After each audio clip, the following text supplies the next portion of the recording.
Already হয়তো চিনে গেছেন আমি যেই জায়গাটিতে আছি। এইটা কিন্তু দুর্গাপুরের একটা বিশেষ জায়গা। দুর্গাপুরের বিজয়পুরে আছি, চীনামাটির পাহাড়ে।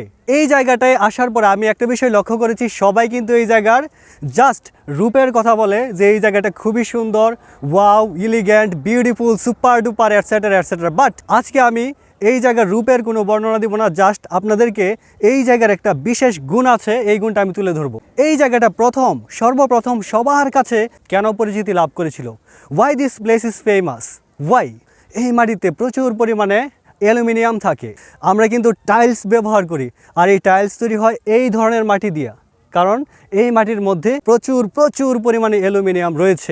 আমরা কিন্তু এই যখন একটা বাথরুম তৈরি করি তখন কিন্তু হাই কোমোড দেই, লো কোমোড দেই, এত সুন্দর করে একটা বাথরুম সাজাই, রাজকীয় একটা স্টাইল আনার চেষ্টা করি। এই বাথরুম সাজানোর জন্য যে হাই কোমোড, লো কোমোড বানাই সিরামিকের, এটা কিন্তু এই মাটি দিয়েই তৈরি। তারপরে দেখেন আবার সিরামিকের কিন্তু আরও নানান ধরনের জিনিস রয়েছে, যেমন থালা, বাসন, ঘটি, বাটি, আরও কত কি, গ্লাস আছে, চামিচ আছে।